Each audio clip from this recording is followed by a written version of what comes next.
Greetings.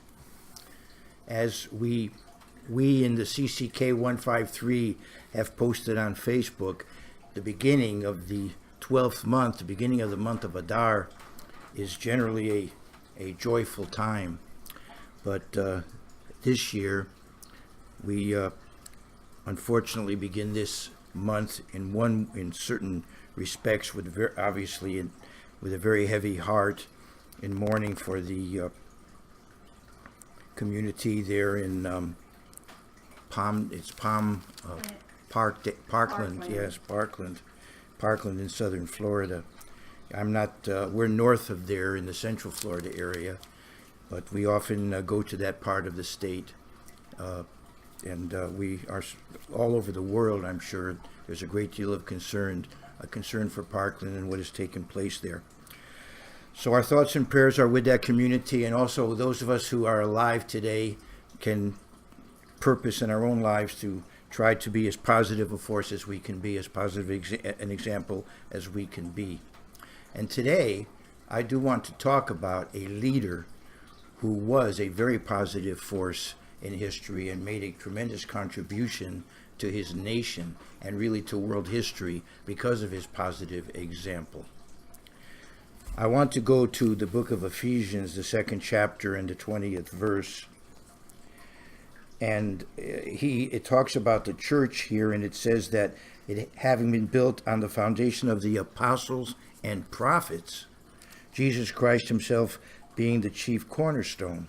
So as we go through the scriptures, which are a guide to how to live, how to be a positive force, how to make a positive difference, we see that the scriptures were put together by or under the supervision of apostles and prophets. Today I'm going to talk about a great king, a righteous king, who was a very positive leader and who worked in combination with a prophet, with the prophet Isaiah, or some of you pronounce it Isaiah, Yeshayahu in the Hebrew. He worked together with the prophet Isaiah to make a very important difference in the history of his nation. And he actually added to scripture, to writings we have today to help guide and direct us. And I'm talking about King Hezekiah, whose name means the eternal strengthens. And I want to go to Proverbs, the 25th chapter, and just show you some proof that he was involved with the putting together of the Bible as we have it. I want to go now to Proverbs 25, and you'll see there, these are the Proverbs of Solomon, which the men of Hezekiah, king of Judah, copied.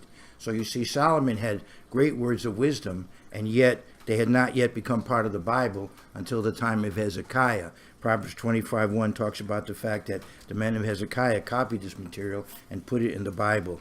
I want to talk about a very critical time in the life of Hezekiah and how he responded and how it influences us today. I call this an eloquent response to divine intervention. An eloquent response to divine intervention. Let's go to 2 Kings, the 18th chapter. 2 Kings, the 18th chapter. There had been an invasion of Israel, and the northern kingdom had been destroyed, and most of its inhabitants taken into captivity. The southern kingdom was invaded, and yet there God intervened, and before the capital could be conquered, the invading army coming from what is today Iraq, the ancient Assyrian army, was supernaturally destroyed. The nation was delivered. Jerusalem and the nation of Judah were delivered at the time of Hezekiah and Isaiah.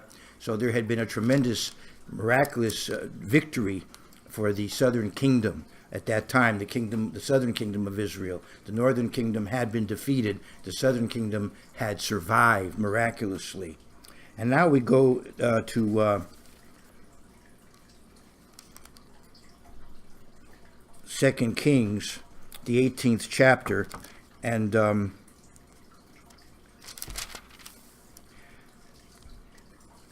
I want to go further, to the 20th chapter. I apologize. I want to go all the way to the 20th chapter. The 20th chapter of 2 Kings. Now, this was after all of these events that you can read about in 18 and 19. You can read about them there and also in 2nd Chronicles. But I want to go to 2 Kings 20. In those days, Hezekiah was sick and near death.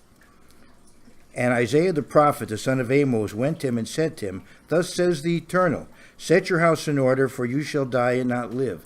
So here, God had such a relationship with Hezekiah, he was willing to let him know, this is, your time is up, so do whatever you want to do to prepare yourself, get your house in order, make sure things are, your success, what comes after you will be the best possible situation because you're not going to be around. But Hezekiah did not want that decision. He wanted to live longer. It meant a lot to him to continue to live.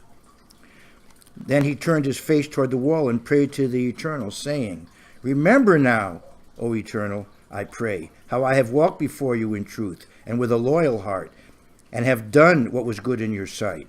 And Hezekiah wept bitterly. So this decision was not what he wanted. It really bothered him. And perhaps because he knew he had done a good job, he wanted to continue. There was a lot yet to accomplish in a positive way. And it happened before Isaiah had gone out into the middle court that the word of the Eternal came to him, saying, Return. So Hezekiah had not even fully left. And the prayer, Isaiah had not fully left when Hezekiah's prayer already had an impact. So we go back to the 4th verse. And it happened before Isaiah had gone out into the middle court that the word of the Eternal came to him, saying, Return and tell Hezekiah, the leader of my people, Thus says the Eternal, the God of David, your father. Now Hezekiah was a descendant of David, and you'll see him in the genealogy of Jesus Christ in the book of Matthew. In some ways he was a type of Jesus Christ. And here we find that he is, because he's virtually dead, and yet he's in effect resurrected. Now he never actually died. He came as close as you can come. Then he was given life again. So in a way he was resurrected in a certain sense. And he was given additional life, even though he'd been quite ill. He had been told he would die, but he prayed, no. And God had said, okay, I'm going to give you, extend your life. So I'm going now to verse 5. Return and tell Hezekiah, the leader of my people, Thus says the Eternal, the God of David, your father, I have heard your prayer. I have seen your tears. Surely I will heal you. Do you remember this? Do you remember these words? You may have heard them a couple days ago, quoted by our President Trump. And that inspired me to want to give this message today. So he says to him, I have heard your prayer. I have seen your tears. Surely I will heal you. On the 3rd day, it's interesting, on the 3rd day, reminds one of the resurrection of Jesus Christ. On the 3rd day you shall go up to the house of the Eternal. And I will add to your days 15 years. I will deliver you and this city from the hand of the king of Assyria, so you don't have to worry about any further invasions. And I will defend this city for my own sake and for the sake of my servant David. Now they did take some steps, but those steps would not have been enough without God's intervention. So yes, they did what they could do physically, but then God intervened, and he went above and beyond the norm. But they did take some physical steps. In verse 7, then Isaiah said, Take a lump of figs. So they took and laid it on the boil, and he recovered. Obviously, there's a lot more I could say about this passage, but I want to go on to what happened as a result. As I said, an eloquent response to divine intervention. And Hezekiah said to Isaiah, What is the sign that the Eternal will heal me, and that I shall go up to the house of the Eternal the 3rd day? So even though he'd gotten this message, he still wanted reassurance. And it's interesting that God intervened in a very special way. So he indulged him. He wanted a sign, and he indulged him. He gave him a sign. Verse 9, Then Isaiah said, This is the sign to you from the Eternal, that the Eternal will do the thing which he has spoken. Shall the shadow go forward 10 degrees or go backward 10 degrees? So, in those days they told time by a sundial. You can still do that. I used to do that on the beach. We used to have these popsicle sticks, and I would put it in the sand and watch the shadow of the sun, and I could tell you pretty much, the time of the day. I had my own little sundial back in those days on the beach. in Connecticut during the summer. But anyway, they had a sundial which told them the time. And by the way, I had the experience in my younger days of actually walking through the tunnel that Hezekiah built. He was not only one who rebuilt the country in a moral way, but he also did physical building. He built that famous Hezekiah's tunnel. As I said, I had the opportunity to walk through there many, many years ago. But here they had a sundial, which evidently his father had built, Ahaz, a king before him. And this, you could tell the time by that sundial. Well, obviously it's a miracle if it goes back 10 degrees or forward 10 degrees. It's like time is disrupted. Now that doesn't necessarily mean that all around the world, all around the universe, time was disrupted. But for those people there, their perception was they could see the sundial either go forward or backward. We're going to find out which way. But there was a miracle performed, so those people, the way they perceived it, the sundial changed. And one reason I'm commenting the way I am is because every once in a while this letter circulates around, and now that we have the internet, maybe it's been circulating around the internet, and it is bogus, and it has to do with some scientists calculating time, and they get some problems. So somebody says, but there's Joshua's long day, and then somebody says, but there's the sundial of Ahaz. So he plugs those in, the calculations work out right, the Bible is proved, but it's a bogus letter. Because as I said, this is what they perceived there locally, and it doesn't necessarily mean that the whole universe was thrown out of whack. Anyway, verse 10. And Hezekiah answered, "It is an easy thing for the shadow to go down 10 degrees, but let the shadow go backward 10 degrees." So he said, "I'll give you a really hard thing to do. Go back in time." It seemed to him that fast forwarding was easier than going backward. In his mind, that's what he felt. And it's interesting, God allowed him to make those kinds of demands. That's the kind of relationship that he had with God, that God did that for him. Verse 11. So Isaiah the prophet, I remember I talked about that a couple of weeks ago. I did a message about the fact that God can bless us beyond what we ask or think. Well, in this case, he asked something very boldly, but yet God honored it. Verse 11.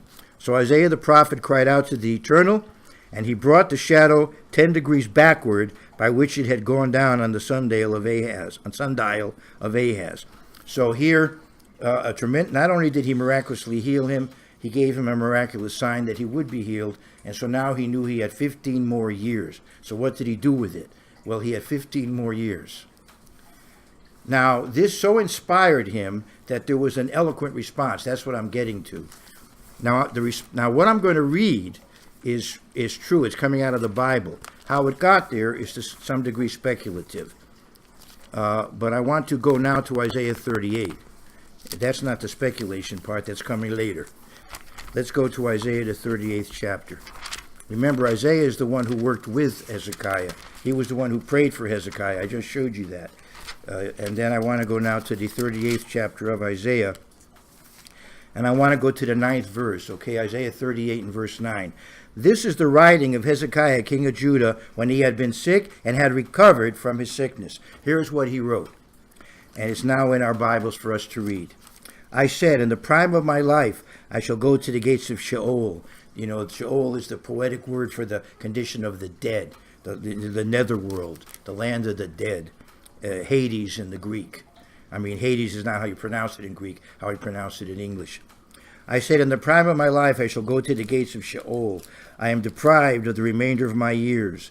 I said, I shall not see Yah. Another name for the Eternal is Yah, sometimes Yahweh, and sometimes the shorter version, Yah. And here it is, the Lord, capital L, capital O, capital R, capital D. That's the word Yahweh, which I translate the Eternal, God's personal name. I said, I shall not see Yah, the Eternal, in the land of the living. I shall observe man no more among the inhabitants of the world. My lifespan is gone, taken from me like a shepherd's tent. I have cut off my life like a weaver. He cuts me off from the loom. From day until night you make an end of time. So these are very emotional responses. He had a poetic ability like his ancestor David, the psalmist. And he goes on to say, I have considered until morning, like a lion So he breaks all my bones. From day until night you make an end of me. Like a crane or a swallow, so I chattered. I mourned like a dove. My eyes fall from looking back upward. O Eternal, I am oppressed. Undertake for me. What shall I say? He has spoken to me, and he himself has done it. I shall walk carefully all my years in the bitterness of my soul. So he's describing his feelings when he knew his life was coming to an end. O Lord, by these things men live, and in all these things is the life of my spirit. So you will restore me and make me live. So now he knows that indeed God has answered his prayer and is going to give him 15 more years. Indeed, it was for my own peace that I had great bitterness, but you have lovingly delivered my soul from the pit of corruption, for you have cast all my sins behind your back. For Sheol cannot thank you, right? I can't do anything once I'm dead. So you have given me 15 more years to continue to accomplish something for my people. I'm paraphrasing, his thoughts. For Sheol cannot thank you, death cannot praise you.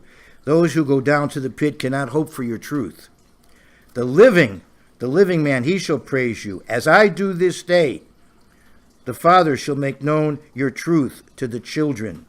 So he was so excited, and being a descendant of David, he was going to create poetry, as you see here, Psalms.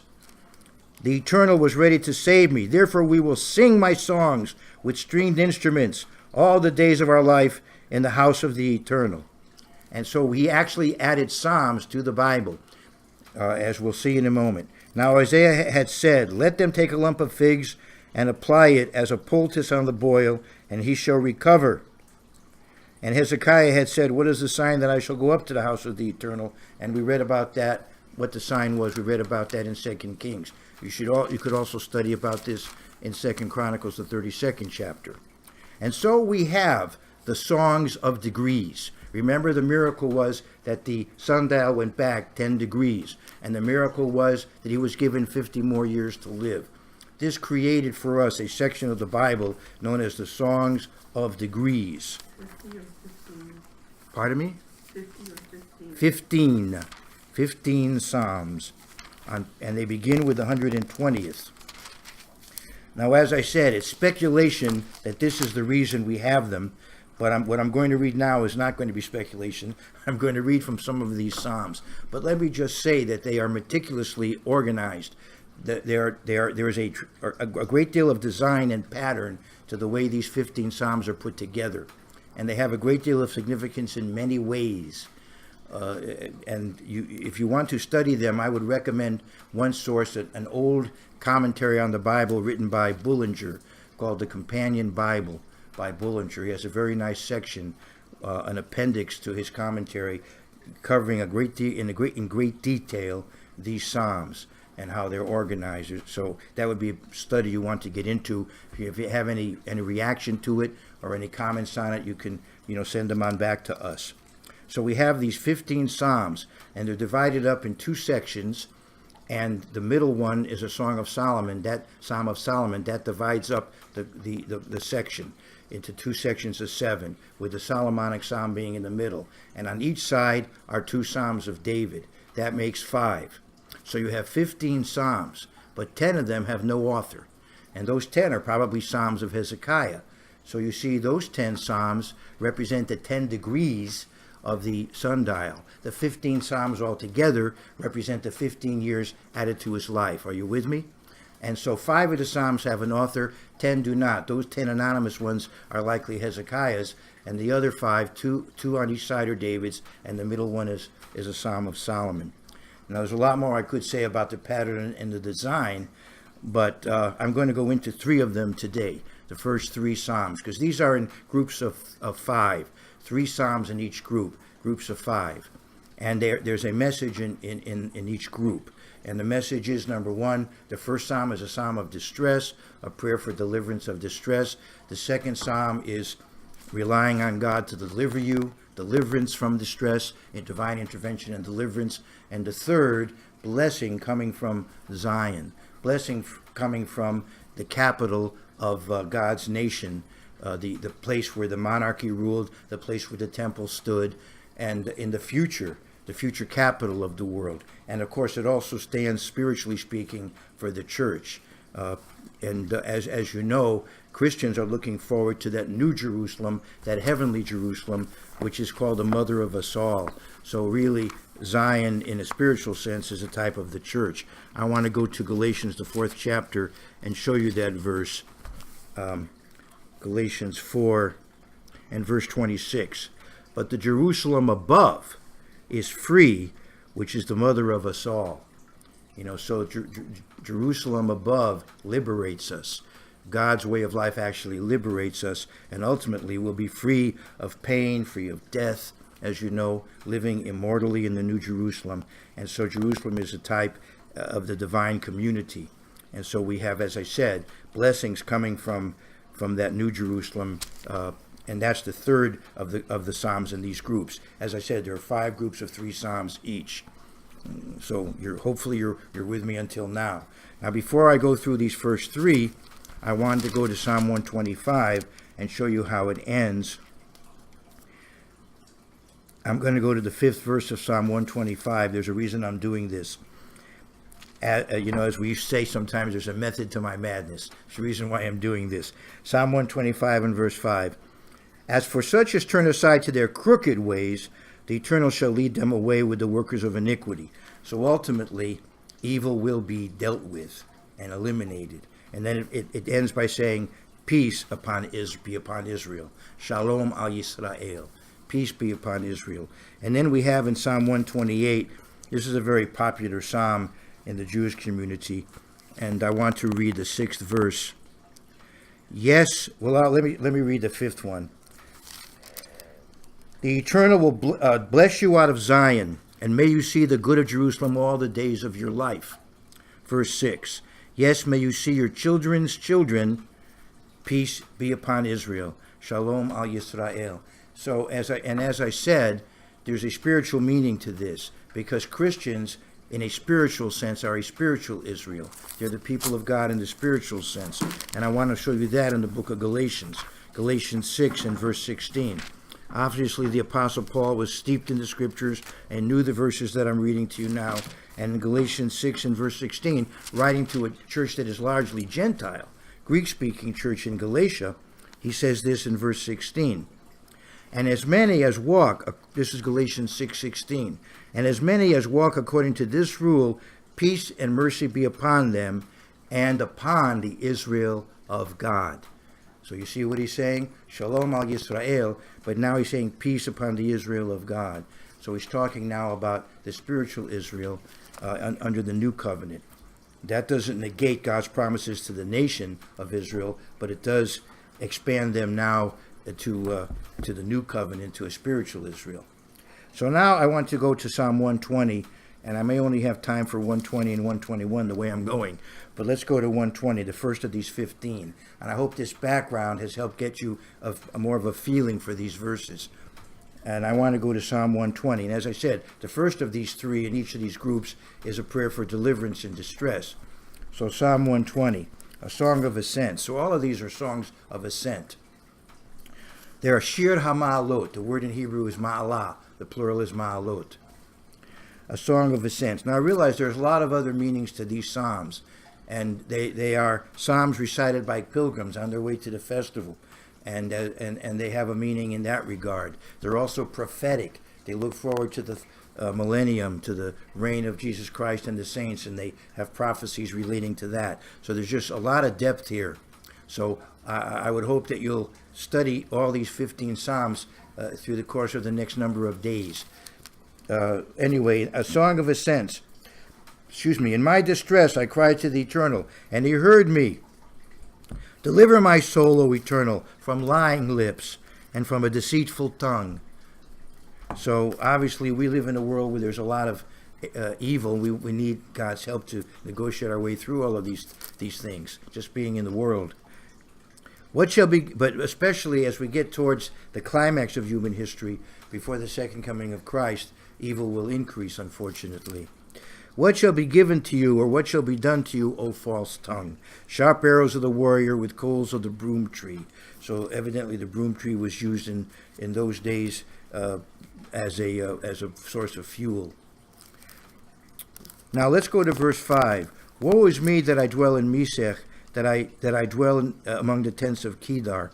Okay, so here was somebody who was evidently came from the Israelitish nation, but they were among people who were very hostile. And this is really prophetic in many ways, if you think about it. Think about the condition of the people of Judah, because Hezekiah was king of Judah, and God was dealing with the southern kingdom at the time of Hezekiah. And think about what happened to the descendants of the southern kingdom as we come towards the time near the time of the second coming of Christ. So we find that the Jews were living. Now I don't know when Christ is going to return, but I think we're relatively close. In other words, I don't think it's going to be centuries ahead. I think we're relatively close. And in one sense, I think the time, the climactic period in history, in a way, began around the time of the First World War. Now, I don't know how long it will extend.